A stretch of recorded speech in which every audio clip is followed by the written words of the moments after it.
Hey everybody, welcome to We Run on Reruns. I'm Amanda and I'm here with my brother Eric. How's it going, everybody? I hope your weeks are going well and hope you are enjoying listening to our Stranger Things rewatch episodes. If you haven't noticed, this one came out a day earlier than usual. That's right. Yeah, we're mixing it up a little bit. We have 2 releases of Friends this week, one earlier this week on Sunday, and another one coming out nope, not tomorrow. It'll be Thursday. And so we'll be but we're excited to be able to catch up with you guys now 3 times per week, and we hope that you are enjoying these releases. As always, Eric and I really appreciate your support. So thank you so much for any likes and shares you can throw our way. And yeah, we're really looking forward to getting into this episode of Stranger Things. Yeah, so here's the funny thing. This is Stranger Things Season 1, Episode 6, which is Chapter 6, The Monster, right? Yeah. And that is the title of our episode. And it gets alluded to later, but did you ever read The Monsters Are Due on Maple Street? Like an old Twilight Zone episode, but it was a short story before it became a Twilight Zone episode.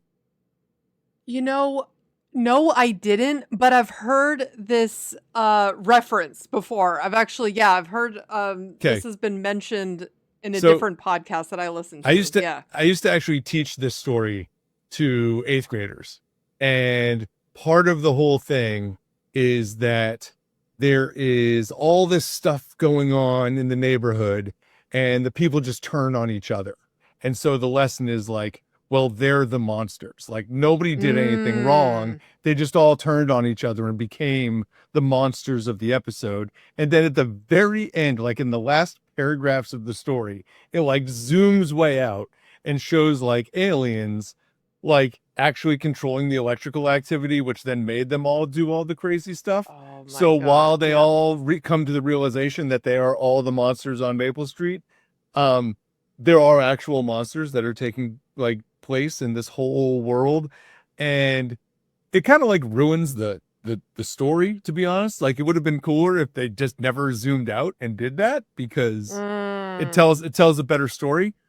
But we get that feel throughout this episode this week, where it's who's the monster here, and there's some questions about that, I think, that are true questions to ask that we really don't know the answer to just yet. Well, that makes me think of the title of, what was it, the second episode, The Weirdo on Maple Street? Right.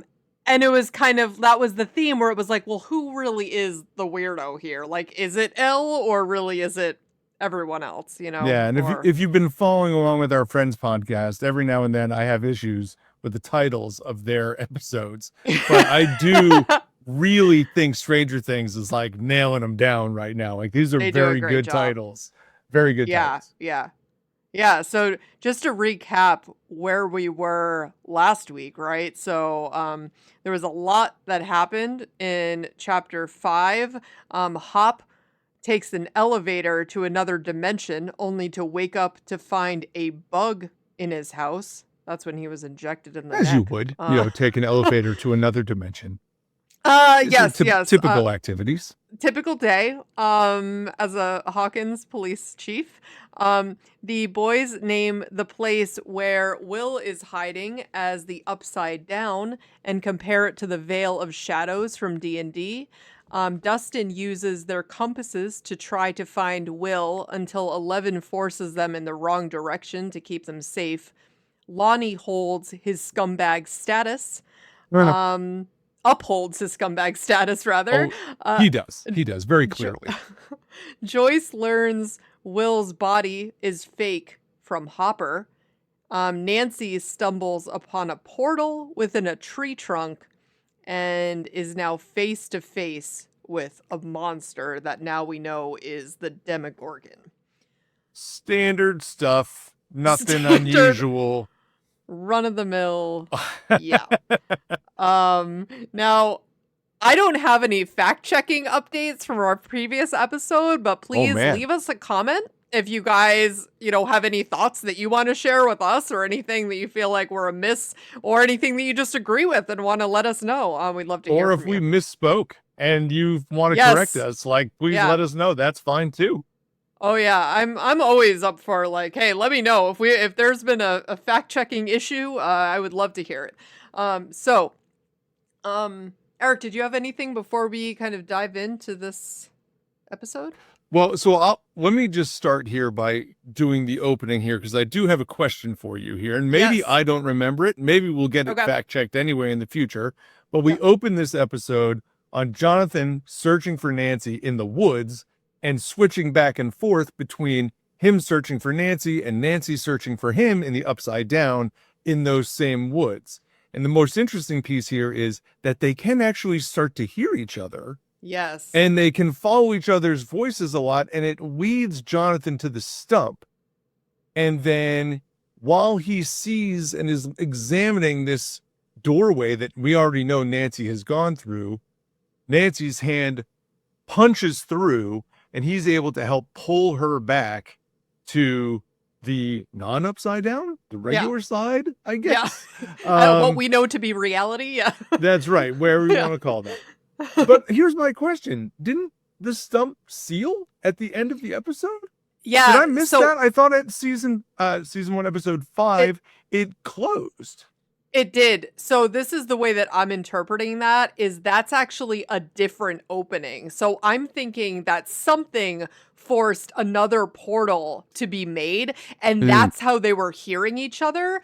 And then after she climbed out of this, or after he pulled her out of this one, rather, did you notice that one then started to seal up right away after? So it's almost like these are like one-time use portals.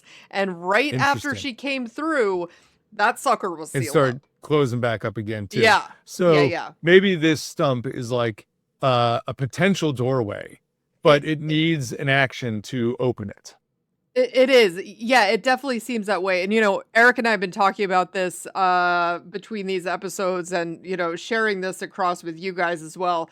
We're not going to lie that this is a rewatch for us, but there is a lot of details where we're like, man, how did that happen? Or how exactly did that go down? And what are the details there? So it's kind of fun because it's kind of like watching some of these details, or it's like watching it for the first time again. I am not remembering what are they one-time use, what causes them to open, what causes them to close. I don't know. It's very different from our Friends rewatch, because I've got Friends memorized forwards and backwards a million times. But Stranger Things I have seen multiple times, but it's also been a while. And so trying to remember some of these little details is kind of fun. And that's why I like bringing it up and trying to see. And if you don't know, and I don't know, maybe somebody else out there knows and they can help set us straight, which is great. Yeah. Yeah. No, for sure. And I'd love to hear that from you guys as well. It's like, hey, if you guys have seen this multiple times, does everything seem crystal clear to you? Or are you kind of rewatching it again to kind of, remember all those details to prepare for the upcoming season? I am. Yeah. Yeah, for sure. I'm getting real excited about it now.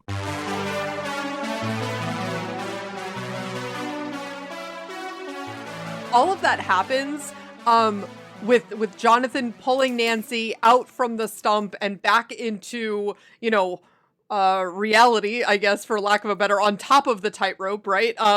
Yes. Ariel and right before the credits roll. So not as long of an opening scene before the credits as the last episode. That seemed very extended. And this one was a little bit more clipped, but yeah, still a lot going on. This would be a little bit more standardized, I would say. Yeah. Like that last episode, I remember time checking it. It was literally 8.5 minutes. That was a long time before the credits.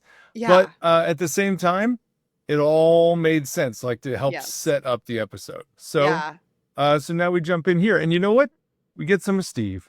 We get some Steve back in our lives. We get some Steve, and man, Steve has a rough episode this today. So, I do like when we first see Steve, I picked up on that song right away. I wear my sunglasses at night. And great song. He's driving with his friends. So that puts you right back, feeling the 80s. And his friends are teasing him about loving Nancy.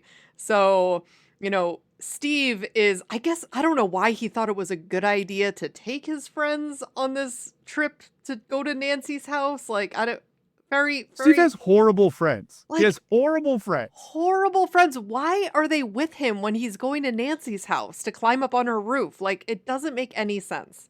So, right? He's definitely trying to sell. Like, here's what I think happens. He genuinely has feelings for Nancy. Mm-hmm. And that's never happened to him before. Mm-hmm. So he's trying to convince his friends, oh, if we go over there, like, I can get her to come out. Like, just give her a chance.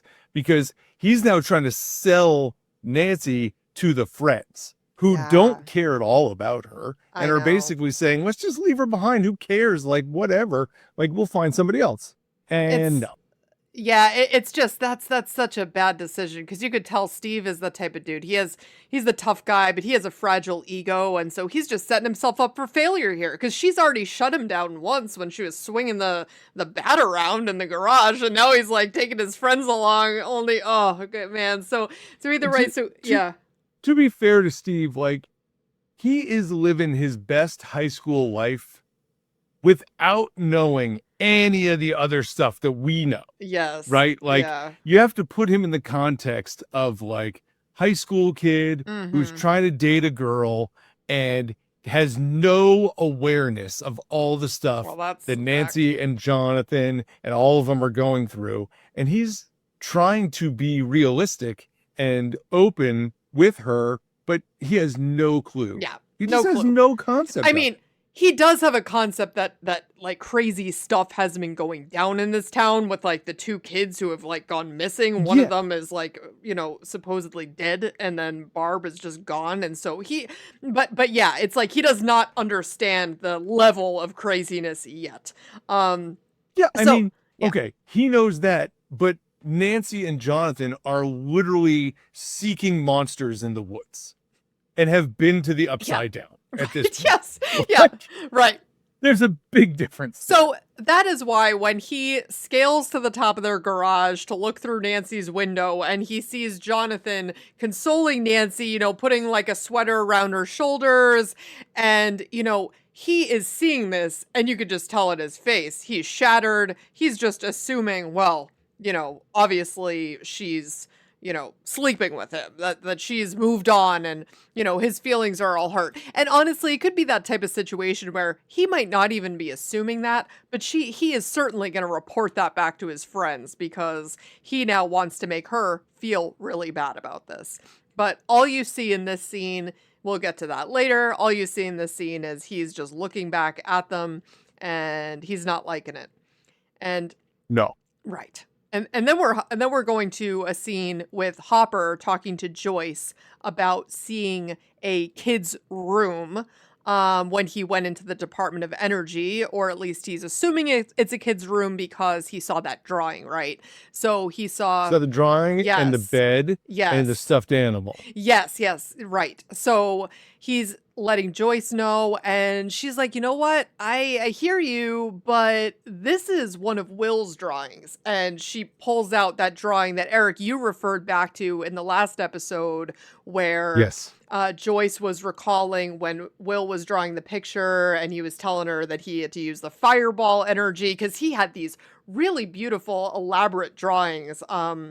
And it also had it was noteworthy because Joyce had said that she has to get him better coloring utensils because he was drawing fireballs that were green, and she said it looked like he was throwing cabbages. That's right. So now he's got this wizard with these green fireballs coming out, and you could tell it's the exact same picture from the flashback. Yes. And also Hopper now is realizing, I've been connecting these two dots, and maybe I'm searching for two different people. Right? Like two different children, right? And he's thinking, wait, all these clues have been leading me down this path.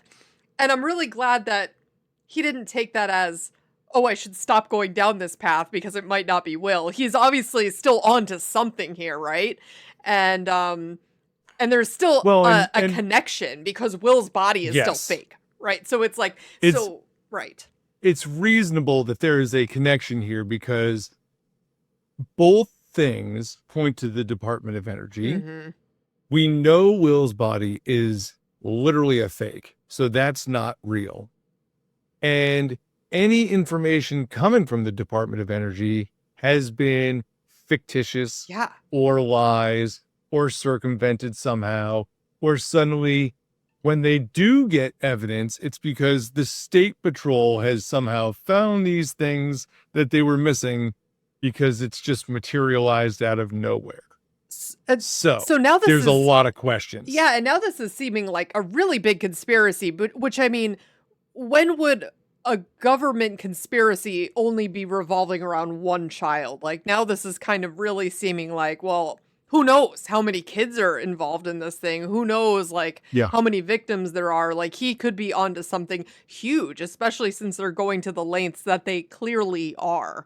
So we get to Nancy back in the shower. Yes. And she is like hallucinating every time she's closing her eyes to, like, you know, put shampoo in her hair about all the things that she saw, from the deer being pulled in to the Demogorgon to everything in the Upside Down just running around. And so as she gets out of the shower, she comes into her own room, and Jonathan is kind of setting up camp and asking, like, listen, is this okay? I can go, I can stay. What do you want me to do? I just didn't want to leave you if you didn't want someone to, you know, leave. And she says, no, it's fine. And then she lays in her bed, he lays down on the floor, and then she invites him up into the bed because admittedly she's traumatized. She really doesn't want to be alone at all, you know. No. Yeah. And again, I question, hey, Wheeler parents, you have two kids now? You got 11 running around in your basement. You got Jonathan sleeping over. Where are you? What is happening? I do not know any of this. There is a one-to-one. I'm going to do a search in my house just to make sure that my kids haven't brought other kids in here somehow. But, like, what is happening? There's a 1-to-1 ratio of adult to children in this household, and they're just doing a ridiculous job of this. It should be a 1-to-1, but it's not. There's 4 kids and 2 adults. Yes, you're right. Now, it's supposed to be, and one of those children has a handgun. Like, what is going on? One of them's got a gun that they're sleeping with. Now, to be fair, at this exact moment, 11 is not in the house. She's on the land. Okay. But still. Yes. At any given time, there's been at least 3 children in this house, and one child that they're unaware of. And it was unclear to me in this moment exactly how much Nancy had shared with Jonathan about what she saw, right? Like, you're kind of assuming, I think, as a viewer, that she told him that there was a monster, but I don't know, how much she had really divulged to him. So it's not necessarily spoken, but I think that information is being shared when Steve is looking through the window. Yes, and right. That you makes see sense. Jonathan just rubbing Nancy's back, and she's clearly traumatized, and Steve thinks it's one thing and it's clearly not. And it's like that's how I would interpret that. Like, they haven't just been there for a minute, because the whole Steve thing happened and Jonathan was there the whole time. So, which, by the way, we were parents. You got another kid on the roof. You don't even know about that. What is happening here? Yes. And then we're down with Mike in the basement kicking Elle's bed all apart. Like, he had made her that little fort under the table, and he's angry because now she's gone too. It's like, he doesn't know where she is. So I think it's a mixture of being scared and angry and just upset at the whole situation. And like, this is where you get the difference between Nancy, Jonathan, and Steve and the younger boys, right? Mike is acting like a much younger boy here, and he's just mad and he doesn't know what to do. And he also is still dealing with whether or not he actually is has feelings for her because the other boys seem to think it and they're accusing him. And of course, at that age, You don't really know. no one wants to be accused of that. No. And it's very weird. And so he's just like lashing out the only way he knows how. Yeah.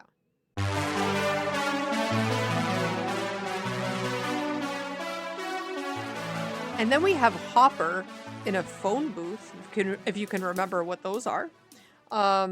Yes. Children, those were like boxes that Superman used to get changed in. Superman was a superhero from a long time ago, had a lot of powers. So we'd go into a phone booth, take his glasses off, and all of a sudden become a superhero. That's right. That's right. And oftentimes you'd have to operate them with quarters, or maybe even dimes. Those are small. Coins. Yes. Can't get them on your phone. That's right. No. You had to carry them around in your pocket. And so Joyce is waiting for him in her car. And you just hear, which I think is noteworthy. Yes, she's there with him. I think it's noteworthy that now Hopper is taking Joyce on the road. That's right, because it seems like, he's realizing, listen, Joyce was onto this before I was even fully onto it, and I'm going to bring her along because this is all connected. She's more on board. Yes. She's more on board than the other police officers. That's right. So this is the person to trust. That's right. So, and you just hear Hopper on the phone saying, really appreciate this, Frank. Say hi to the boys for me. And we don't know who he's talking to or really what he's doing on the, what type of information he's getting in this scene. We figure it out later. But she's just asking, did you get it? And he's saying, I got it. And then we roll into a scene with Jonathan waking up. And Nancy was already awake because she was unable to sleep. She's just saying, every time I close my eyes, I just keep seeing that thing, right? And that place, I think it lives here, feeding on that deer. So meaning like she's kind of telling Jonathan, I think where it was like that's its home, right? And she stumbled upon its home when she went through the tree trunk. And, Jonathan is saying to her, well, if Will and Barbara are possibly alive in there, then maybe we can still get back to them. We can rescue them.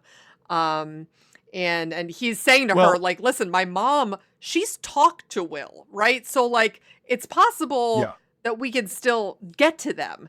And so Nancy, she starts. And it's possible then that Barbara is still alive. Right. Like if she's talked to Will, then maybe even though we haven't, no one's talked to Barbara yet, it's possible that if Will's alive, that she is too. Right. So, Nancy is also then making this comparison between what she saw with the Demogorgon acting like a predator. So she's comparing him to animals, thinking like, all right, well, he hunts alone at night.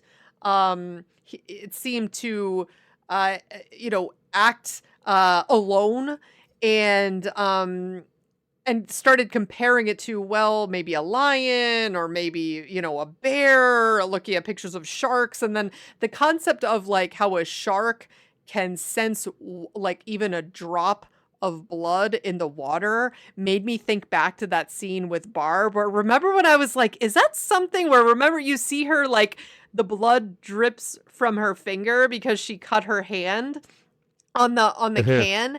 And then that's when the Demogorgon showed up. And I'm thinking, that is the connection. It was like that it sensed the humanity in that moment and then grabbed her, just like it sensed like the deer was right there and it grabbed the deer and just pulled it right onto the other side. And so that's just what dawned on me when I was hearing Barb talk about the different animals. And not Barb, Nancy. Nancy was talking about Nancy was talking about Barb though. Yes. Sorry, yes. Nancy was talking about the animals and talking about Barb. So Barb's not saying anything. No, she is unfortunately no, she is not. We have not seen her through the wall. And then it was right in that scene though, where then Mom, so finally, Eric, Mrs. Wheeler, she started knocking on that door, saying pancakes are ready. About time. Pancakes are ready. So they get startled John and Nancy from her knocking on the door. I think the door is locked right here, so she doesn't actually open it.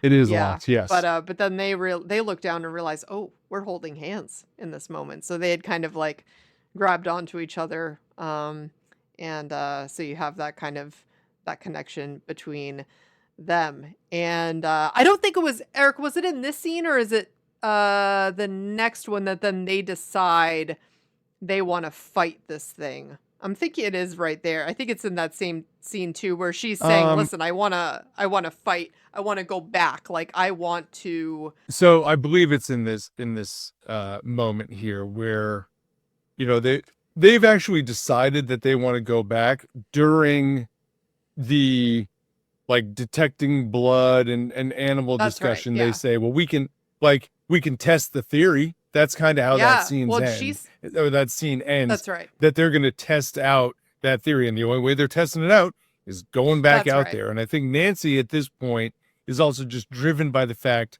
that Barb could be out there. Yeah. And I think and so that is important. And I think it's one of those moments too, where she's so afraid. It's like, well, am I just going to sit here and be afraid? Or are we going to go in? Like they're in there with this supposedly. So let's go get our friends, right? So exactly. Then we have this woman who I'm sure you also recognized right away, showing up at Mr. Clark, or as we now know, Scott, the AV club teacher's house. And it is that woman who also pretended to be the social worker to go get 11 from Benny's. She is now pretending to be like the chair of this state-run AV club and is obviously knows that the boys are connected to the AV club because that's where one of his henchmen, one of Dr. Brenner's henchmen, had seen the melted radio. And so now they're trying to figure out, well, who are these kids that are connected to 11, right? So they're sending this woman out and she's saying, well, Mr. Clark, do you know any kids that might be interested? And he's like, oh yes, I know just the kids. Sure does. Yeah. Yeah. And like, can't blame Mr. Clark. He doesn't know. Oh no. And for him, as a fellow educator, like these sorts of pitches get made all the time.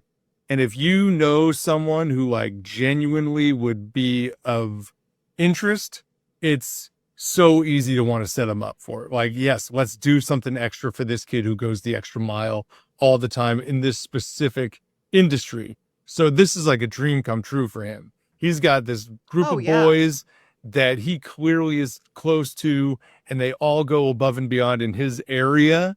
And this is now a special program that's going to help them and do all sorts of great stuff. Yeah, but it's not. Well, and especially the timing of it. He's thinking, wow, they're going through a hard time. This is perfect, right? It's perfect timing. It's a little too perfect. So it's all right. Then we're with Dustin and Mike, where Dustin's telling him, like, listen, you were the one who drew first blood. Like they're pulling in Rambo terms. He quotes it. He quotes it is the rule of law. That's like, right. You pushed first, you owe the apology. And the fact that Dustin has done this, first of all, makes me say, well, these guys have set this up.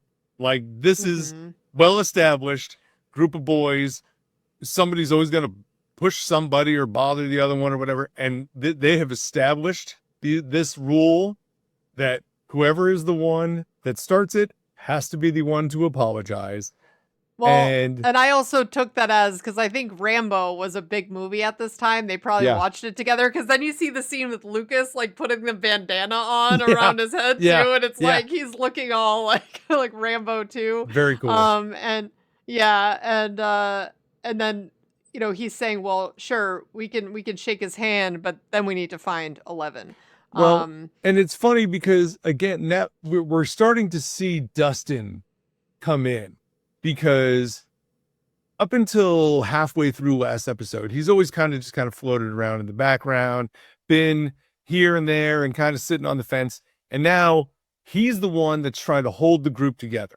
He's like, this is the plan. We're going to get Lucas. You're going to apologize. He's going to accept it. And then we're going to get Elle. That's the whole game plan. Yeah. And we get a flashback here. Yeah. Well, at first it's like, wait, did she get caught or something? Like, what is this? Because you don't know. Right. You don't really know, but it's her in the hospital gown again in the bed. And Papa enters the room with a little house plant. And he's saying, today we make history. Today we make contact. Yeah. And just after that, then though, 11 luckily does wake up in the woods. She hasn't been captured. That was, a flashback, and she is out there, looking pretty ragged herself. She's holding on to that wig, and she looks at herself in a reflection in this little pool of water, and she screams. And it just it reverberates across the top of the water. And I shouldn't say it's a little pool of water. It's a pretty big lake, actually. Yeah, it's a lake.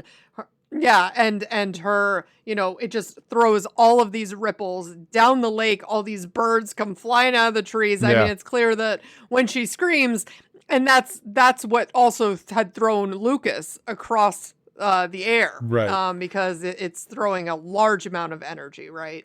Now, I interpreted that as she's looking at herself in the water, sees herself, puts the wig on, sees herself again, takes the wig off, looks down, and then we get the scream.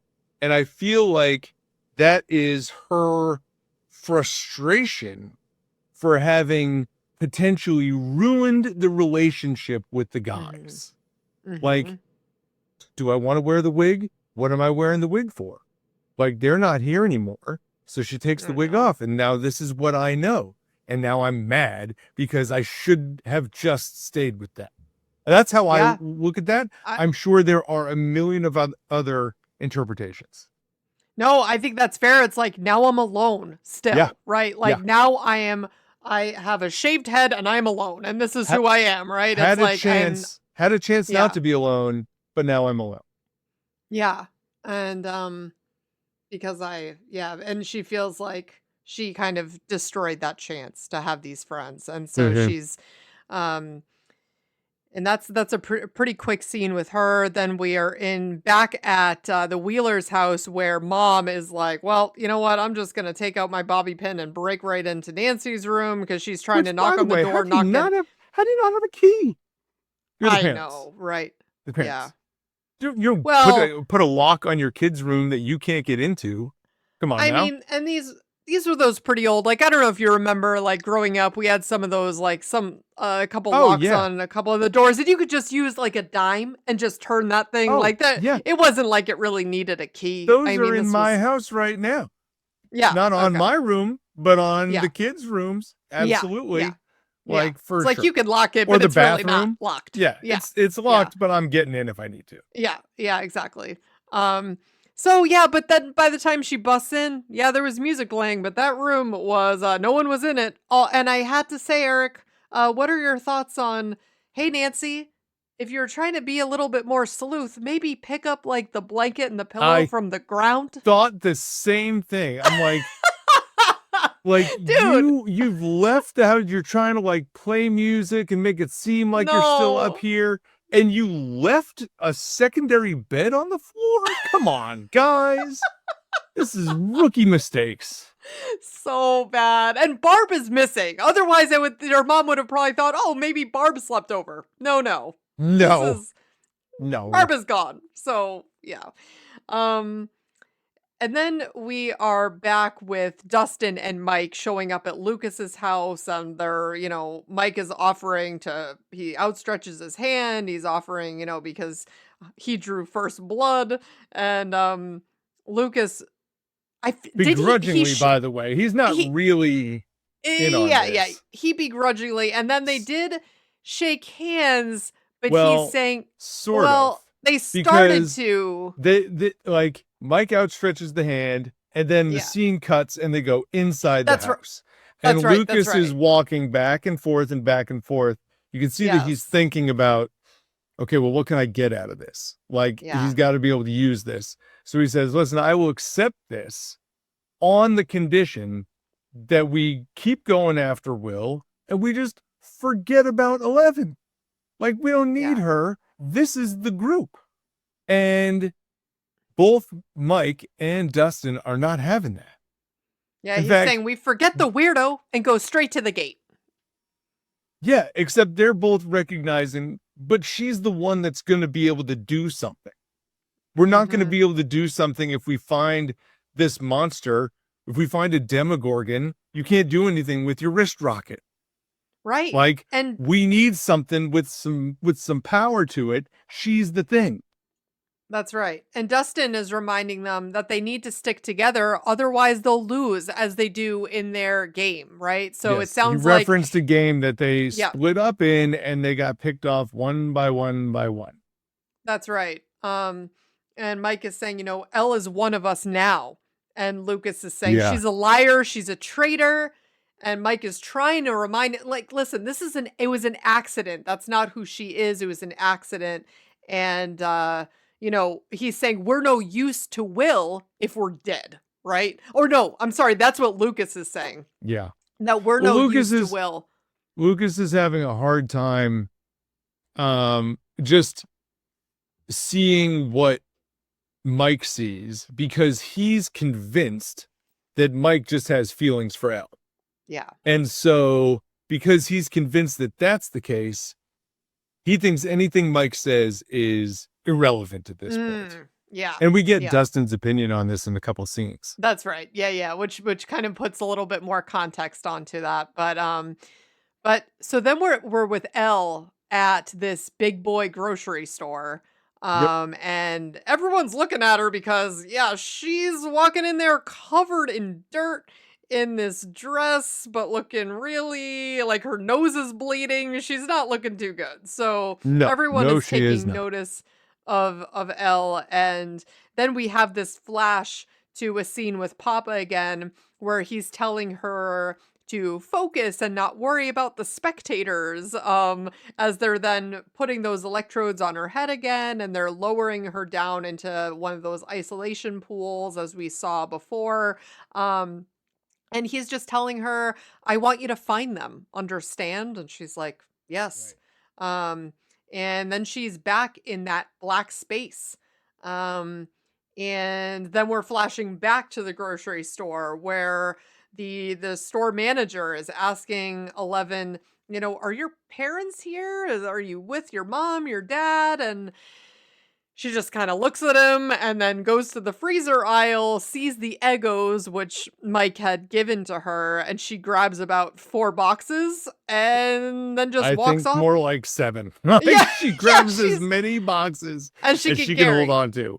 Yeah. Then she just starts walking off, and he's yelling after her like, hey, you're going to have to pay for those. And she's just like using her powers, throwing like a shopping cart in front of him and knocking down displays, and just like, and then when he finally even gets to the door after she gets outside, she uses her energy to just shatter that door, like right in his face. It closes, and then the glass I think she shut the door so hard. He shattered it by walking in front of it. I think he broke it by walking into the door because she shut it so close in front of him. That's how I looked at that. Either way, the door became a distraction, and it became the thing that stopped the pursuit at that point. Very Home Alone, by the way. Right, I was thinking of the kid going to the grocery store. Yeah. But Macaulay Culkin had it together. He knew how to con the people at the register. 11 had special powers and didn't care, and just basically stole stuff without anybody getting in her way. Yeah, I mean, Macaulay Culkin was chased out by Jimmy. Well, Jimmy, the store clerk, alerted the police officer, who then did chase after him, but he got That was a different store, wasn't it? And he got away. 2 stores? Well, no, the one I'm. Oh, well, yes. He did the grocery shopping. No, you're right. It's when he bought the toothpaste in the and he stole the toothbrush from the little convenience store that he got. It was the grocery store that he did get away, and then he just proceeded to drop all of his goods onto the pavement. Bags broke. Bags Because of come milk. on, they did not double bag that milk. I don't know what that was, but No, they did not. um, but then we're with Hopper and Joyce again, and this is where we kind of learn what the person on the phone was telling Hop, and that is where to find this person, Terry Ives. And they're talking with who we find out is Terry's sister. They're explaining to her how Will is missing, and they want to talk with her about Jane, her daughter, right? But it's not Terry's Yes. daughter. It is, I mean, I'm sorry, it's not No, it is the Terry's woman daughter. that we're talking to. It's not her daughter. It's Terry's daughter, who we quickly Correct. learn has not spoken in quite some time. No, Right. very catatonic state. Yeah. Sitting in front of TV, not that she can't hear you, or we don't know if she can talk, Right. but it does turn her head and move her eyes so you can tell that she's listening. Yeah. Nonverbal. Nonverbal. But that's about all you're getting out of her. Yeah. Yeah. Nonverbal. And Hopper's asking her, what was your relationship like with Dr. Brenner? And her sister reinforces, you guys are wasting your time. You're about, I forget how many years too late. I think she said 5 years. 5 years too late. Yes. About 5 years too late. And Terry seems, as Eric said, unresponsive. So then we're back with Lucas at Lucas's house, but Mike and Dustin are gone at this point. And Lucas is packing up a little bag with a slingshot, binoculars, his flashlight. This is where he's strapping on the Rambo headband, and he's taken off. And who do we see outside of Lucas's house, giving him a little wave, but who I'm now going to refer to as Van Guy, because Van Guy just keeps popping up. It's true.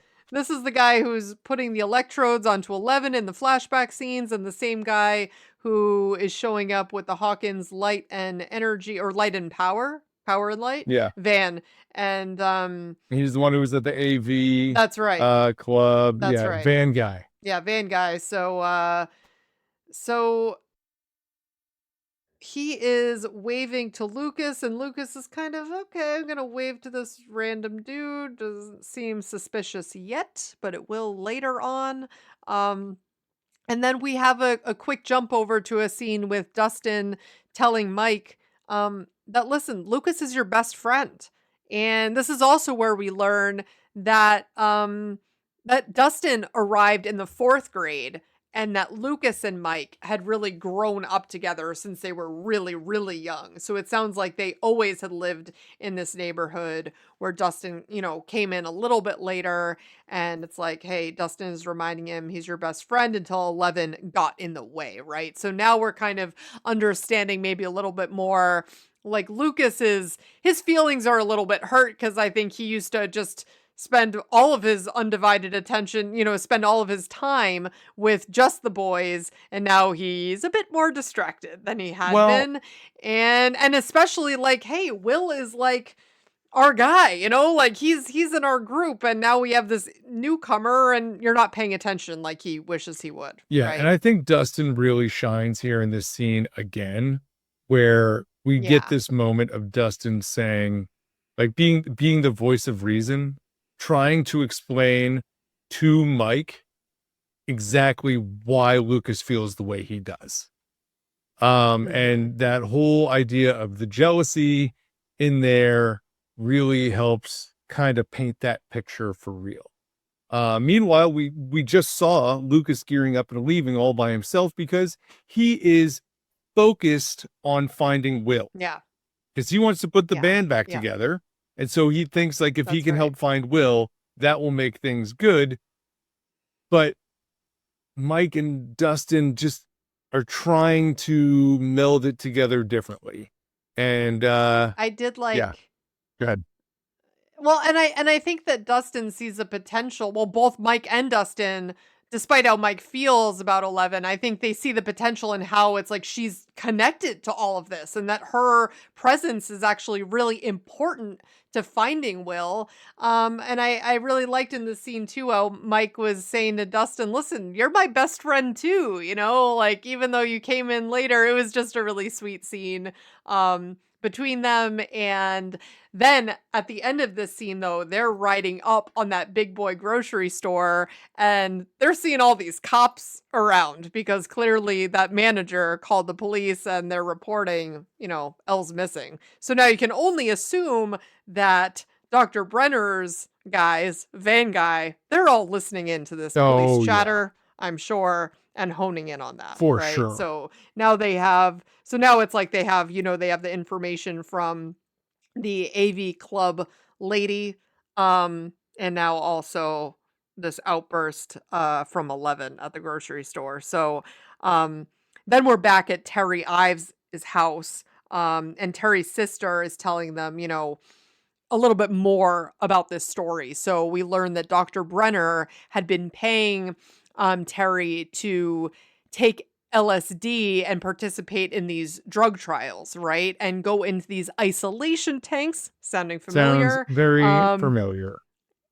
Yeah, to lose all of her senses and expand the boundaries of her mind. So they were really starting with adults. It sounds like they probably had, I seriously doubt Terry was the only one. So Terry was just the person that we're learning about here. And Terry's sister is saying she didn't know that she was pregnant at the time.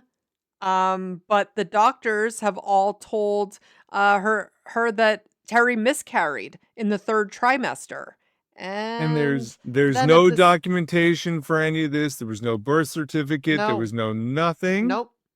And Hopper starts believing that it may be a cover-up, but Terry's sister is explaining, well, Terry keeps saying that the baby had powers like mind control things, and we're seeing all these quick cuts of 11 doing these things, throwing the guy against the wall, being able to hear things from a distance and move things with her mind. And it's very clear at this point that Jane is 11. Yes, right. Even though the sister doesn't believe it, doesn't believe that this child exists. Right. It's clear that there was. Because she's just looking at her sister saying, well, the doctors told me she had a miscarriage and my sister was taking a bunch of drugs and was in this crazy state and now she's not talking. Like, how is she's trying to think, this must be part of this psychosis, right?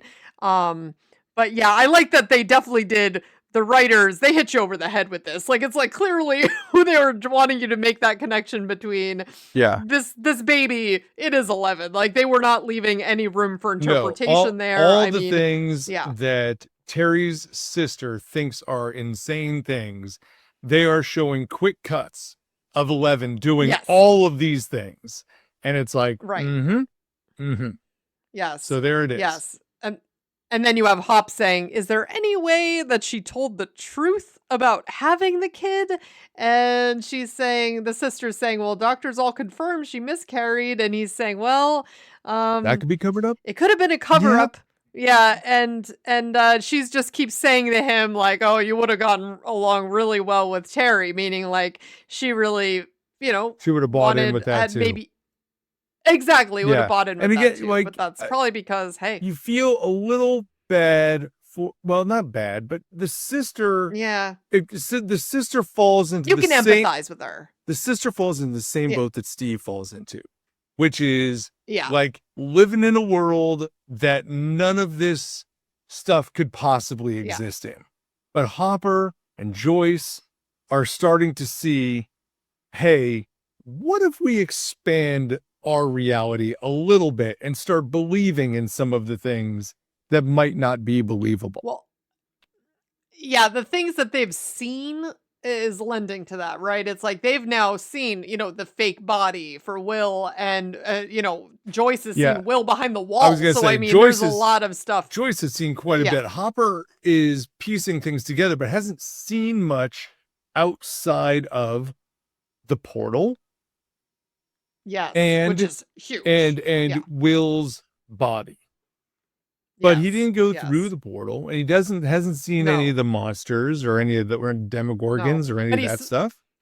But he also saw the bug in his house. Did see the bug, he so knows, he knows there's something's something up. huge here. Oh, he knows there's something up for sure. Yeah.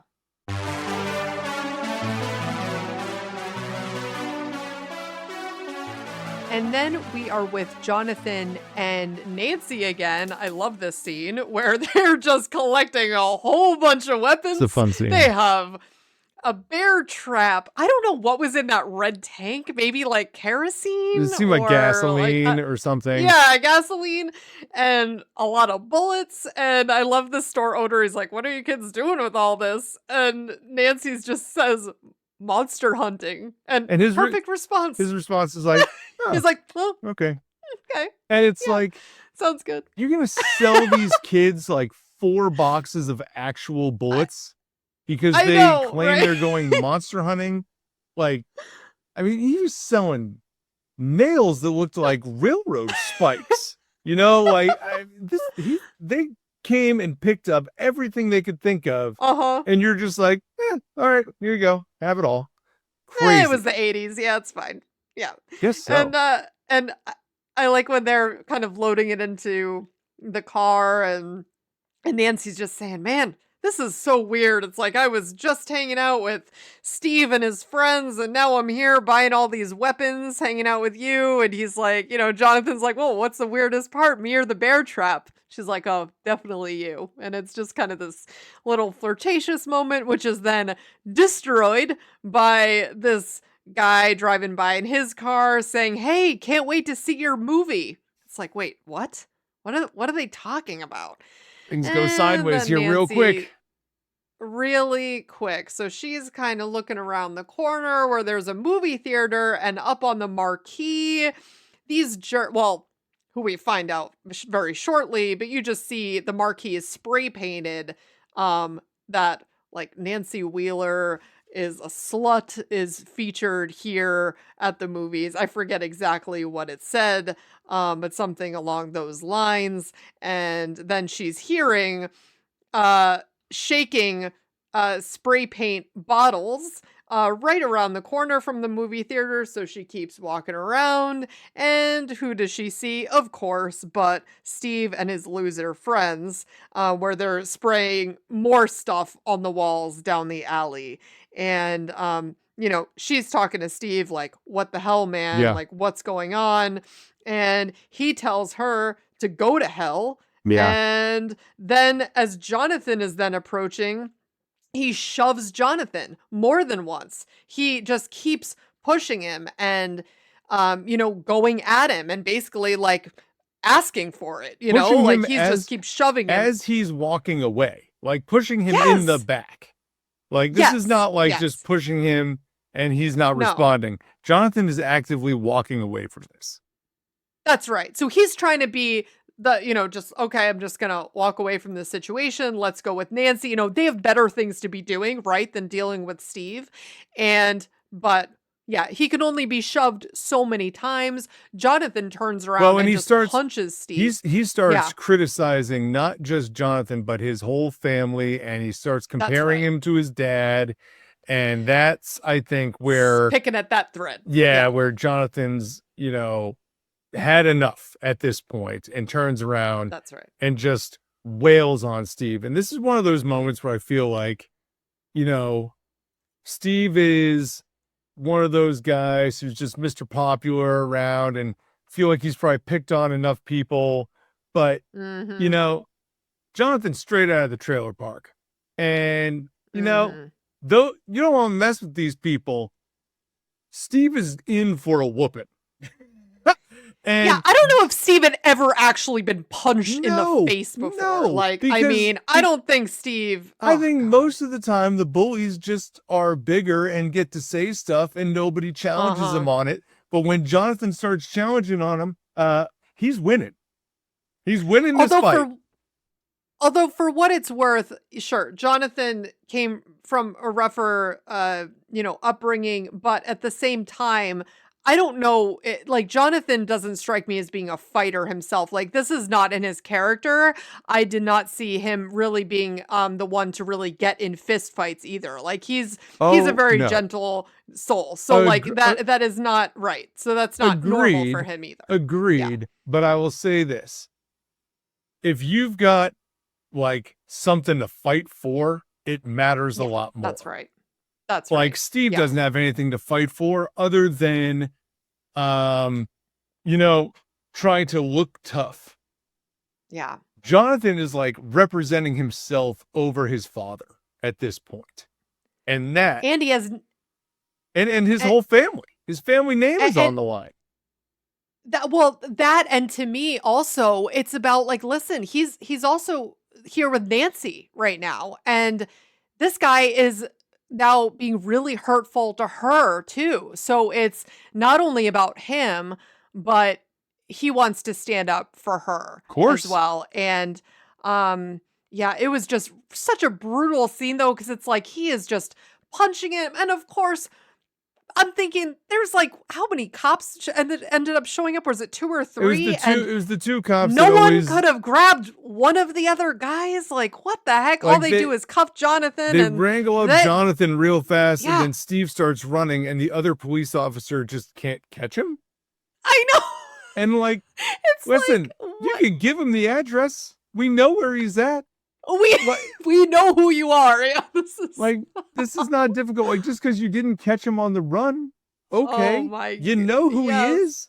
Go get I him. know. But and, nah, and all forget it. no. Got And away. it's like, and all Nancy would have to say too is, it's like, hey, listen, he was defending me, right? Like these guys were after me. So I mean, but Well, anyway. it felt very much like, you know, in the Wild West stuff when a bank robber wouldn't right. wear a mask or anything and then come out of the bank and say, like, hey, tell everybody it was the Dudley boys who robbed this bank. Don't let anybody know.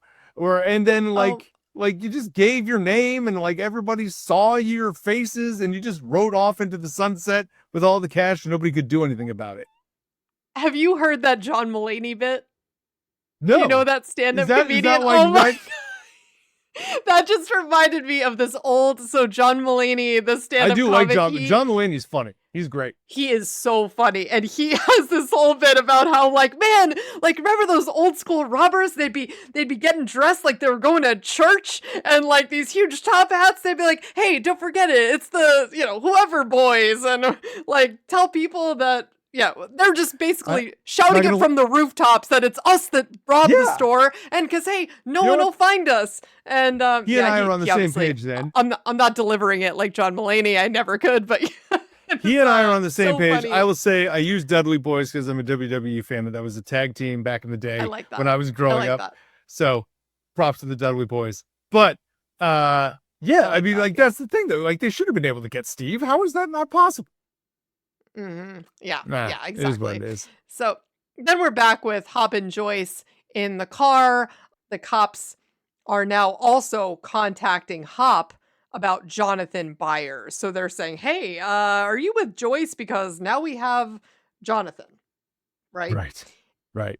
Or do you know where Joyce is? That's right. Yes. And it's like, yes. Yeah, she's right here. Mm-hmm. And then we're back at the police station where you have this woman who works there. I forget if she was the receptionist or I remember we saw her in the very first episode where she was trying to she was trying to let Hopper know that Joyce was in his office. That's right. And right. He was yeah. like So blowing I think the whole thing off and like let me have my coffee. And that's right. Yeah. Yes, that's right. And contemplation. That's right. And coffee and contemplation. So this woman is telling Nancy, only love makes you that crazy, and that damn stupid. And meaning like that's why Jonathan is going after these boys so much. Like, this isn't just boys getting in a squabble. Yeah. Like he's acting pretty passionately here. She implies that they're boyfriend and girlfriend, and Nancy is quick to correct and say, well, no, that's not my boyfriend. And she's like, you might want to tell him that. Yeah, which is a really nice scene, because then you also get her, like, this woman is helping Nancy get ice for Jonathan. And then Nancy walks back over to Jonathan. They share a few words, and then Nancy holds the ice pack up to his eye, Mm-hmm. which is just kind of a nice little moment for the two of them. Again, Yeah. where she's not just going home and leaving him there. She's Yeah. going to sit there and make sure that he, gets better, and is going to wait until everybody comes to get everybody. Yeah, that's right. And she's kind of smiling to herself there. So, Mm-hmm. you can know that you know that she kind of liked hearing that, from this lady. So, then we have the bullies, these psychotic bullies, finding Dustin and Mike in the woods and Yeah. chasing after them now with a large blade. Like, Yeah. what is going Well, on? This escalated real fast. So Dustin and Mike are in the woods yelling to find 11. And then there is a little mini snippet where 11 hears the boys. So she knows that, hey, they're nearby, and she doesn't yell back, but she starts trying to find where they're coming from. And then you think you're going to see her come over the hill, but no, it's this two school bullies out of nowhere. Like, where have you come from? And Yeah. they've got a knife. And I'm thinking to It's myself, huge. Yeah. what has happened in this situation? Like, is this real? I don't ever know. remember there being a bully who, like, threatened to kill me legit, like, with a knife. I know. It just didn't happen. I mean, I didn't force anyone to pee their pants either, which has now been confirmed in this Okay, fair. episode. It will be confirmed later that you were right on that. It's like, hey, she Thank did you. force it. And Thank you. Pedro thought the same thing. He agreed. He was like, oh yeah, I think that happened that way as well. And then it was confirmed later on the episode. Yeah. I'm like, oh man. Yeah. Yeah. So, but yeah, I saw that. terrifying I did hear scene. that. I wasn't going to bring it up. I was just going to let it be. But I'm Yeah. glad you brought it up. And but yeah, this is terrifying. This even regardless, like my God, this escalated quickly. And then we're with Lucas also in the woods, but at the other side where he is exploring the Department of Energy, and he's climbing up a tree and using his binoculars to spy kind of over where we had seen Hopper and the cops like a couple episodes ago pulling in through the gate and kind of check in. I got the impression that that's where he's also looking. He is, because he's figured out that based on his compass, which is attached to the bike, that the Department of Energy is where the gate is. Yes. Like it's here somewhere, because he goes kind of around a corner and he watches the arrow flip back and forth. So he knows it's in there. And so that's why he's up in this tree looking, checking out the vans, noticing, I think, that van is the same one that was outside his house. And there were not only one, there were like 3 more of these Hawkins Power and Light vans. So it's like, okay, this is where they're all coming from, and it just happens to be the gate. I don't think this is a coincidence. And then you have this just super intense scene where the bullies are now holding the knife to Dustin. Like, they're grabbing Dustin, and they have this knife right up to his neck. Like, one wrong move, and whether they intended to or not, they could have killed him, right? And so they could have actually killed him, like, right on the spot. Yeah, for sure. Yeah. So they kind of trapped him, and they want Mike to get his pants wet, since he made them wet their pants, or made one of them do it. And so they want him to jump into the quarry. That's from about 900 feet up. Yeah, he's saying, like, I know you did something to me. Our friend, he knows that they did some science stuff to him, right? He's like, and Mike is saying, our friend has superpowers, and she I think Dustin is saying our friend has superpowers, and she squeezed your tiny bladder with her mind, and they're like, sure, guys. And, and he's saying, tell Mike to jump into the quarry, or he will cut Dustin. you know, and the other bully is actually trying to convince him to stop. Hold on, actually, let me He's look like, hey, down further he in says, because I do have their names. It is but hold while you're looking, on. the one bully is genuinely saying like, hey man, like this might be a little too far. And it's like, you think you've got a knife to one kid's throat and you want the other kid to jump off an entire, like, it feels like almost 1,000-foot drop into the water. Like you're trying to kill both of them, not threaten them, not scare them or intimidate them. You are literally trying to kill them both. Yeah, This is too far. And it's Troy. So Troy is the one Troy is the one that's with the holding knife. the knife. Yes. Yes. And the other guy is like he's kind of like, all right, like maybe let's not like, maybe, do this. Like maybe we've gone a little too far here, Troy. Yeah. Because I think do you think this is the same spot that they feel like Will had fallen? Whether it's the spot that they feel Will fell from or not, I interpreted it as the same area that they pulled the body from. Yeah. But they're saying, like, listen, we're going to cut out. It's also like they want to cut out Dustin's baby teeth. That was sort of the threat. And I never understood that. Like, the knife is to his throat. Why would they cut out his teeth? I know. They're just gonna... This kid, I mean, this is not well planned. And either way, but Mike is like, listen, he can't stand the idea of Dustin being held at knife point. Like, he's got to do something. And I guess he's looking over the edge thinking, well, maybe I could make it. And yeah, better opportunity than the opposite. That's right. And he doesn't want to see his friend get his throat slit, so he ends up jumping. And that is when the other three boys run to the edge and they're like, oh my God, he actually jumped, just to see Mike floating or levitating rather in the air. And that's when you know 11 is nearby, right? And I love this scene. Oh, yeah. Oh my God, where then the three of them back up and you just the camera pans over and 11 is just like marching up this like dirt road and you see like the blood dripping from her nose and she just is like glaring at them.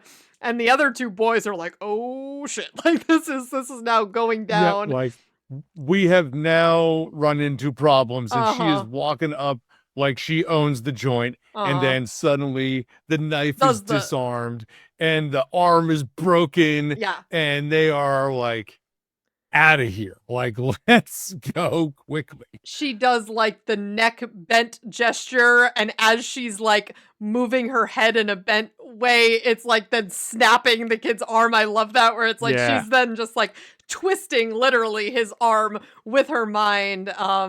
And that's the same way she did it to the like lab security guy, right? When she twisted his neck. Now she obviously, again, I'm gonna say she has full control over this, right? She did not break his neck; she broke his arm. That's right. That she could have broken his neck. She could have broken his neck. That's right. She's done it before. She could have thrown them both into the quarry. That's like just dropped him over the head. But she didn't. She did these other things and they took off running and spared their lives, but made them know that these guys are not to be messed with. And that probably, like, she's trying to also, it's like, gauge, because in that scene, as you had pointed out, she's really feeling alone, right? Like, she's now completely isolated again in that scene. And she's probably trying to understand, well, what can I do to show up for them and also not scare them? You know, like, I don't know if maybe like killing these bullies is the way to go. I think I want to just scare them off. Yeah. And then she says, go to them right. And then they run the hell out of there. They're gone. See ya. And Dustin yells, that's right. You come back and she'll kill you. I love that. But then we get this flip scene immediately to Elle in the blackness, seeing the monster a long way away and knowing, okay, we're going to make contact. Papa said it won't hurt me if I'm in here. So she, instead of running, takes his advice and approaches and approaches and approaches and gets right behind the Demogorgon Mhm. and slowly reaches out her finger and barely touches it on the back, and it whips its head around and opens its flower-looking face and Mhm. screams at her, and then she lets out a scream that starts shaking the real world Mhm. to the point where we learn this is how the gate is opened up. Yes. And there's a crack coming down the wall in that lab area, and all sorts of tiles are falling, and you can see this is where the issue has come from. Mhm. And then And then we she's flip back Yeah. to the quarry, and she is apologizing to Mike because she knows she opened the gate. Yeah. She opened the gate, and she says, "I'm the monster." Mhm. Which again goes all the way back to the very beginning, which I was broaching, like, who is the monster here? That's And right. so she is saying she's the monster, but Mike and Dustin are saying, but you saved us. Mhm. You can't be the monster. You saved our lives. Mhm. And then you get this very long embrace where Mike and 11 are hugging, and Dustin is over the top of Yeah. both of them. And all three of them are just kind of huddled on the side of the road here as the camera slowly pans backwards. I'm not gonna lie, that closing scene, I got choked up. I'm like, "Oh my gosh, you're not the monster, 11." Oh my gosh, it did. Oh, even just talking about it, I'm like, it was such a great closing scene between, like, just the shock of seeing Mike floating, being levitated through, into this air, and then 11 coming around the corner and being super badass, and then, like, just her emotion around it, thinking that she's the monster. It was just it was really good, and also learning that that's how the gate was formed. It's like we kind of Yes. knew that it was from a whole lot of energy, like what the teacher had said, but we didn't know how that energy came to be. Yeah. Right.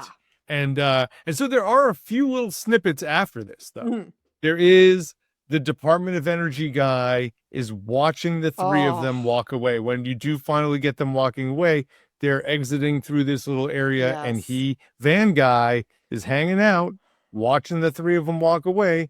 And then it flips to Lucas, Oh, who is not watching good. these vans in his binoculars, just getting loaded up, Mm. and everybody's getting in the vans. And then the kids are now back at the Wheeler's house, going So inside. they know where they are. They know exactly where they are at this Right. point. So they're all going into the two boys with 11 are going into the Wheeler's house. They're going into Mike's house. Lucas is watching them from the binoculars, and John and Nancy are at the police station. Mhm. And Hopper and Joyce are out of town at Mhm. this point, Mm. still on their way back to get Yeah. Jonathan. But that's kind of where our key players are as we wrap this episode. Yeah. Yeah, luckily Which kind of implies that, hey, the boys are here, 11 is here, right. and the Department of Energy is here, and there are no adults anywhere around. Yeah, I mean, maybe Mr. Wheeler is gonna come to their rescue in the next episode, so. I stand by my statement. There are no adults anywhere around.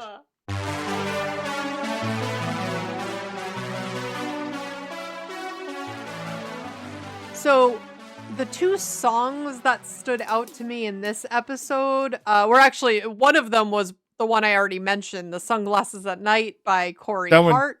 Yeah. jumped out to me too. Yeah, that one was playing in Steve's car at the beginning, and then the other one that stuck out to me was, Dolly Parton's song, "The Bargain Store," while Jonathan and Nancy were shopping for all of the weapons and the bear trap, Oh, et yeah, cetera. yeah, Yeah. yeah. Okay, okay, Yeah, that was a good okay, one too.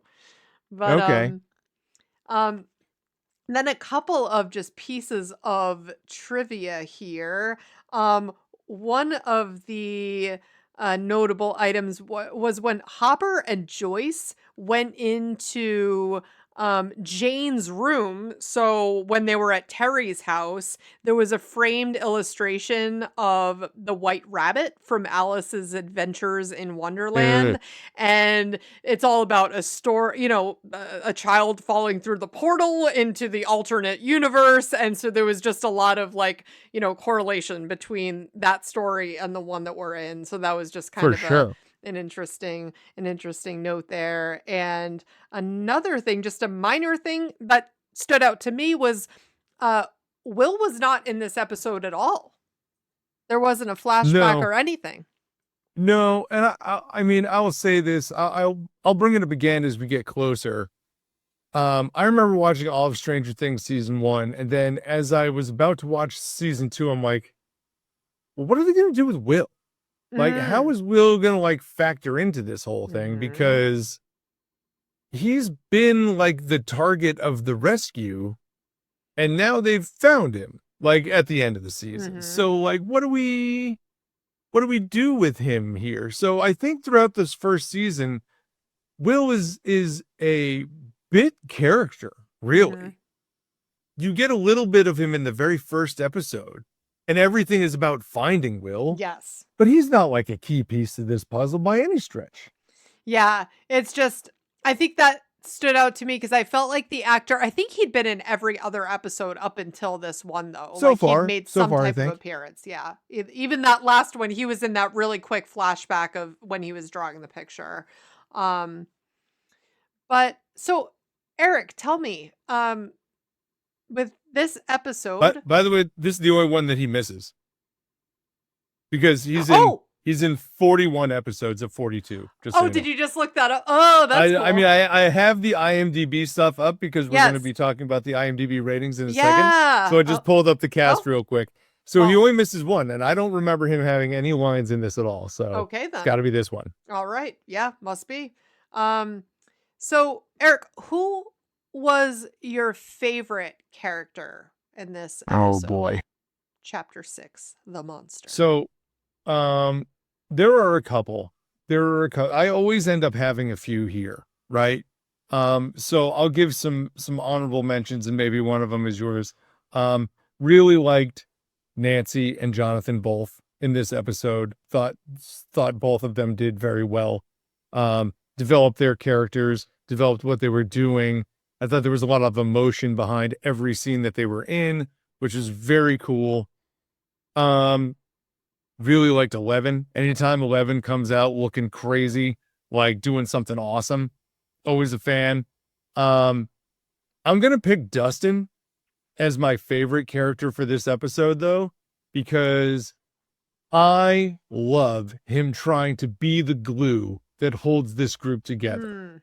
He's trying to rationalize with Mike, first of all, to go apologize. He's then trying to help explain to Lucas why he should be joining them. Then he's explaining to Mike why Lucas is upset. And then, despite being held hostage, he always had faith that 11 was going to do something. He's the one yelling at the bullies when 11 does come to save him. And when it's all said and done, he's the one, again, holding them together. Physically. Right? It's a little symbolic moment there where he is holding everything together. So I just feel like this was a great Dustin episode. So he's my favorite. How about you? Yeah, for me, you mentioned her, but I'm going to go with Nancy for this episode. Just her deciding to go fight the Demogorgon after that really terrifying scene at the beginning of the episode. I mean, it takes, a lot of bravery to then say, listen, let's just go buy these weapons and go hunt this demon, right? So she also then, marches right up to Steve. And I actually didn't mention this earlier, but she slapped him across the face when she approached him. And that's true. And was just like, what the hell, dude? And, and then also is just there for Jonathan. And she sticks right by his side and is comforting him because he's been there for her this whole time. And so I just really, I felt like she really had a great episode and she was my favorite. Yeah.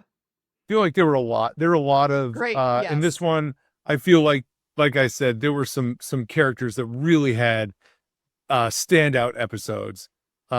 Nancy, Dustin. I would have also Mike. like thought about like Jonathan as well. You had Mike Well, as no, also I'm a thinking, possibility? I just feel like Mike also, I loved how he just, assured 11 at the end saying like, listen, you're not the monster, you're here with us. And I feel like he's just always been by her side, and been wanting to help her out as well and be there for her. So yeah, I just felt like Mike Yeah. had and also the way that he threw himself into the quarry for Dustin. It's like, holy, That's a big moment. wow. That's fair. That's fair. There are enough things where like he's just not accepting of Lucas that it's not my like Mike episode. Yeah. Like he could have done such a better job of putting the band back together Yeah. than he did. Yeah. Could have tried a And little bit like harder him than- tearing down Eleven's camp at the beginning. Not a great start, but Yeah. he ended strong. Yeah. He ended very strong. Yeah. Yeah.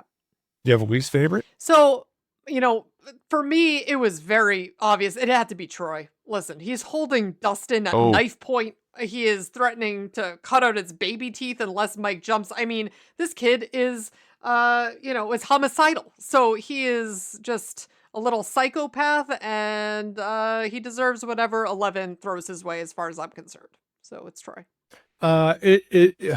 Troy felt above and beyond ridiculous. Yeah. And like we've seen him be a bully before, but that seemed so far-fetched. Yeah. I will go a different direction and I will say Steve. Yeah. I mean, Steve's not a good episode good. for you. And I will say that listen, when we started this podcast, go back to the beginning of it, I'm the one saying, listen, you can build in some excuses here for Steve because he doesn't know what else is going on. Yeah. He just doesn't see it. Mm-hmm. But yeah, this is not okay. When he sees Nancy and Jonathan, doesn't even ask questions, instead just goes immediately to spray painting all over town. Oh, bad look. Yeah. And the way that he wouldn't let Jonathan walk away too was terrible. Yeah. I mean, he was trying to cut deep and just not allow this guy any breathing room. And it's just like, it's like that camera scene times 10. So I have a hard time with Steve in this episode. I know that down the line, he's redeemed himself a million times over, but right now it's pretty rough.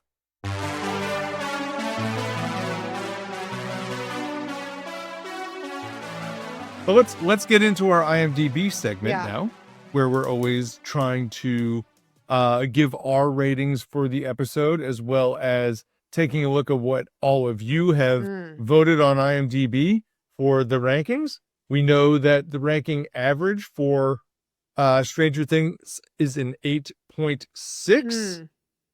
And we know that Chapter 4, The Body, got an 8.9, which is our high watermark so far. So, Amanda, where are you gonna? I'm gonna write mine down right now. Yeah. I'm gonna go here. It's written down.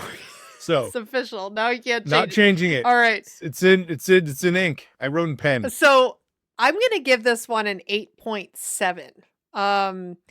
I love that we get a super scary beginning with Nancy escaping the Demogorgon. It's great to see Hop and Joyce on the case together. They're continuing on that trail to find Will, but discover that they may be chasing a different but related missing kid, who then we know is 11. Yeah. We don't know how Hopper learned about Terry yet, so that's still kind of a mystery. Like, that someone on the phone told him, but they haven't let that up yet, and I can't remember exactly. We must find out somehow. That's a pretty important detail. I just assumed it was like the other police station that he used to work for. So when he's saying like, "Hey, tell the boys I said hi," I assume those are like the other cops. That's fair. Yeah. Like that's how I heard right. that.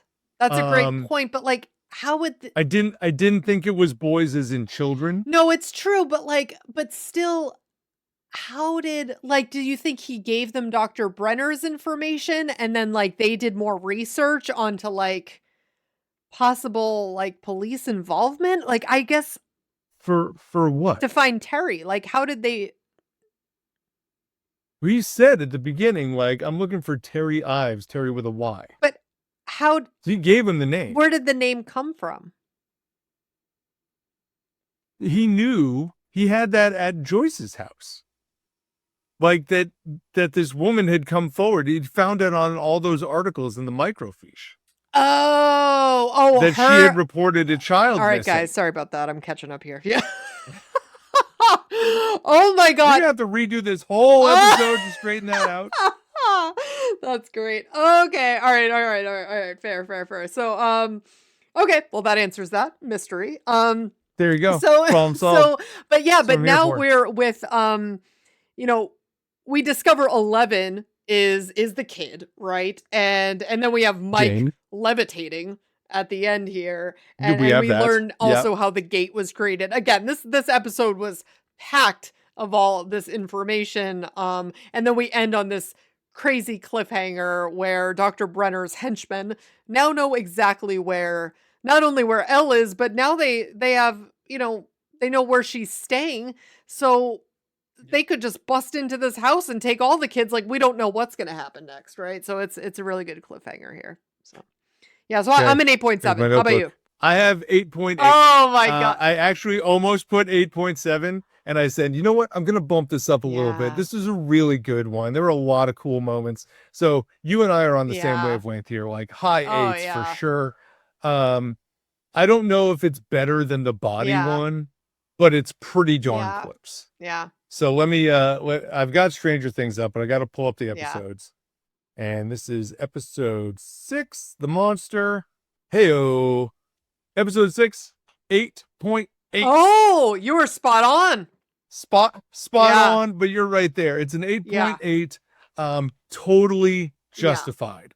Better than the average. And maybe not the best episode that we've seen so far, but real close to it. Yeah. This was a good one. This was a good one for sure.